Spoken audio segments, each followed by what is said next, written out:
Ready when you are, Hayden. Let's see what you got, son. I know. I'm already nervous. You should be. Okay. You got it. Okay, great. So wine one is a red wine.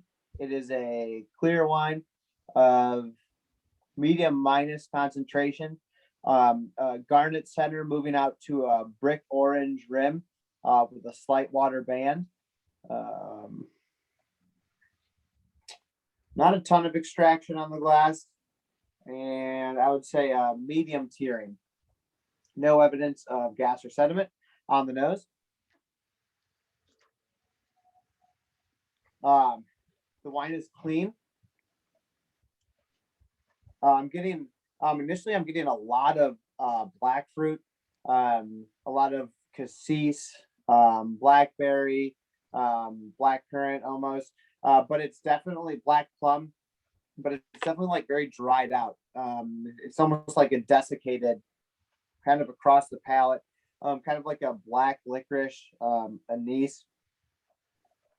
I do think this wine is more towards developing, probably in that 3 to 5 year range. Almost like a dried fig, dried plum.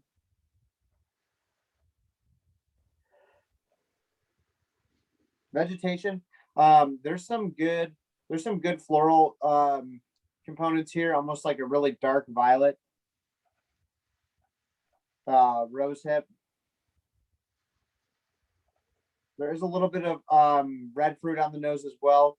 A little bit of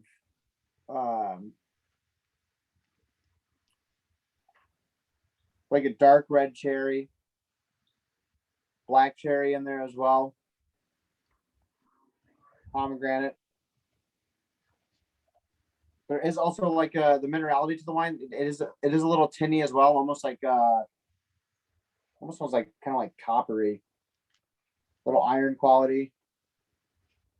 Definitely some good earth to the wine. Some forest floor. Not fresh turned dirt. Definitely like some old dirt that's been around for a while. You know, kind of like that compost. I don't think that there's if there is one on the wine, I don't think that it's new. Maybe a little bit of baking spice, nothing crazy. On the palate.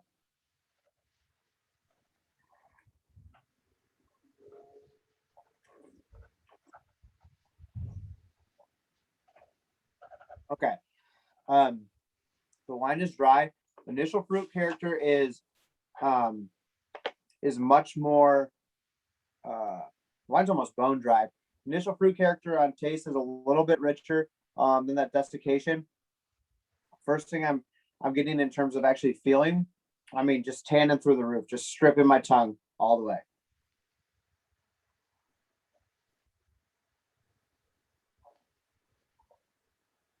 High tannin, medium plus acid.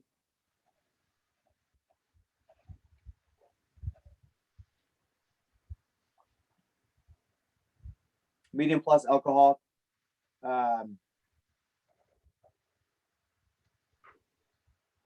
Medium body. The texture is actually a little bit more lean. It's a little thin. The wine, very long finish. I'm actually medium plus finish. And I'm gonna say medium plus complexity as well. There's a lot of things going on in the wine. As it works through those red and black fruits, it ends up going into kind of everything that I really hit in the nose. A lot of really good herbal qualities. It's almost like a more of a red flower on the palate, maybe like a little bit of a rose hip. And there's also like a little bit of salinity to the wine as well. Fruit character, I wouldn't say is fresh on the palate, even though it's a little bit more rich. It's still kind of in that desiccated category. There's not a ton of fleshiness to the wine. Again, with the anise, it's definitely there, but I'm not getting like the clove or cocoa. So I think that this is, if it is aged in oak, it's neutral oak. Still getting those great forest floor components, that compost component, minerality.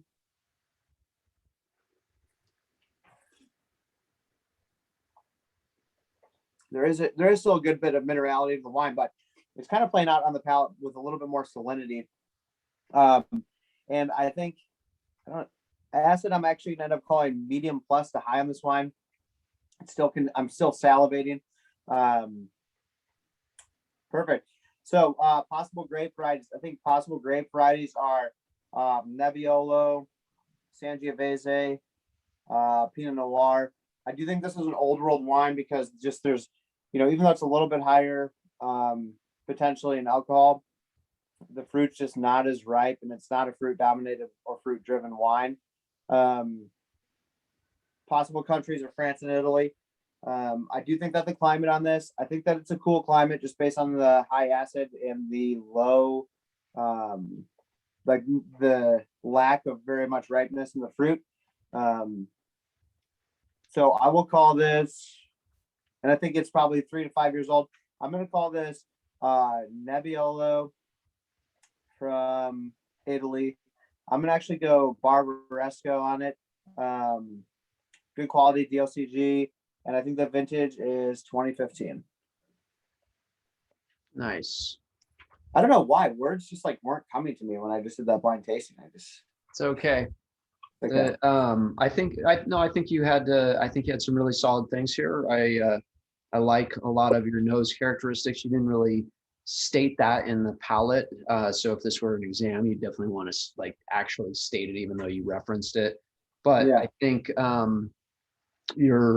your points were great. I agree with a lot of with everything basically.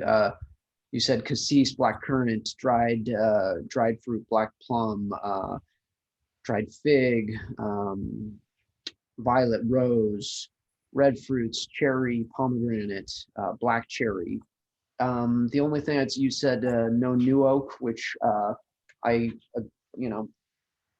There could be a little bit now that I'm going back. Yeah, I mean, I agree. There might be a portion, especially if it's what you're saying, of Barbaresco. Yeah.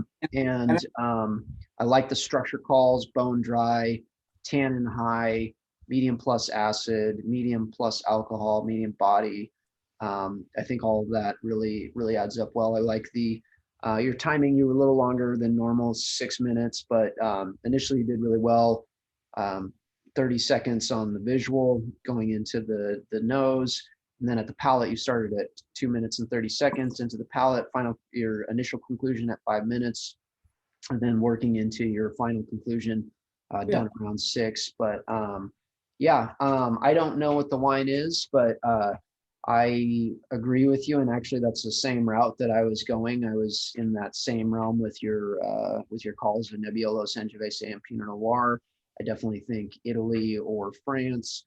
But I was definitely leaning more towards Italy, and I was definitely in the Nebbiolo camp as well. And I was also thinking Barbaresco versus Barolo, just because it seems to have a little more of that delicate nature to the wine versus kind of a over the top kind of bold, austere. It's just a little more finessed. Right. And for me, I think just like where I got to with the structure, as I was like, okay, I think this has to be Nebbiolo, but I was missing some of those and that's why I kind of tripped up in the on the palate, because I'm thinking in my head, I was like, okay, on the nose, I'm not calling the classic tar. I'm not calling, leather. I didn't get a ton of tobacco. I did get a little bit of tea leaf, I think. And I should have called that. But I didn't get a lot of those big, bold flavors. And that's what made me draw back and think. I was almost in my head thinking like, was I smelling something that I just convinced myself based on the sight of the wine? And that was me kind of working through it. So I think I dropped a couple of those from nose to palate. So good call, especially if it's an exam to go through all of those. But yeah, I think that's why I ended up going Barbaresco as opposed to Barolo. Let's see what we have here. Noir Cabernet. A second. Dun, dun, dun, dun. It is Barbaresco. So this is a 2015 Bene di Bastolio, and yeah, DOCG 2015 Barbaresco. What would you pair with this wine, Hayden? Wait, hold on. I called 2015 too, right? You did. Nice. Man, Son of a gun. When I get into this wine, just like based on, kind of those earthy qualities, and then the tannin that's just, just totally stripping the tongue. I'm just thinking super high fat content. Get in there, coat the tongue.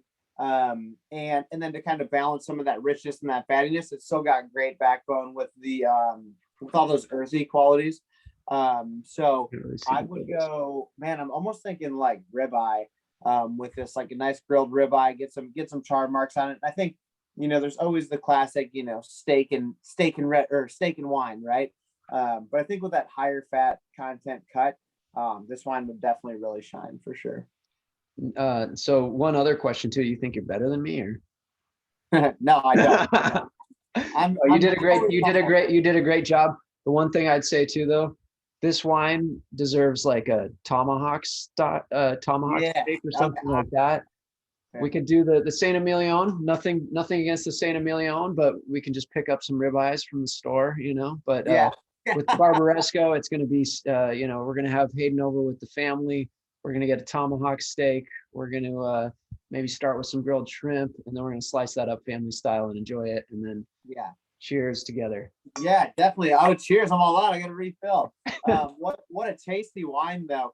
And I think two really cool wines to pair next to each other, just because, we were kind of talking about like that, those rustic notes in both of the wines. And when you get into the nose on both of them, you can really, even though they both have that, certain rustic character, they're both very different as well, right? Right. And I would love to too. We need to start doing some photos, but I think when you look at the visual on these two wines, it's really cool to see. The Barbaresco definitely has more of that garnet, kind of a little, like you said, bricky, a little bit of more orange characteristic to it, whereas the Saint Emilion had a little bit of that, but nothing in comparison. And just when you look at these two wines, it's almost like you're looking at a ruby port versus something like a Madeira or something like that. It's got a little more of that brownie tinge to it. That's really cool. And just on the nose of these wines, it is interesting. Just they both have that old world characteristic to them, and they both have a little bit of that like kind of muskiness and earthy characteristic. But the Saint Emilion definitely has riper fruit, and that kind of I think would be a little more indicative of the area. But the Barbaresco it's just got layers of depth, honestly. Like they're both great wines. They're both really fun, great drinking wines, and would be wonderful food wines. But as you mentioned, when you hear it in the notes too, like when you're talking about some of the nuances with these wines, I just think there's just a lot going on with that Barbaresco. So cool wines. Definitely fun to see them next to it. Every time I go back into the Barbaresco, I get something else, right? When you're talking about those layers, I can identify a different point. And I think it's also interesting to go back then to the Saint Emilion, and there is a little bit more of kind of like that cedar, kind of cigar box, maybe a little bit more baking spice when you go up next to the Barbaresco.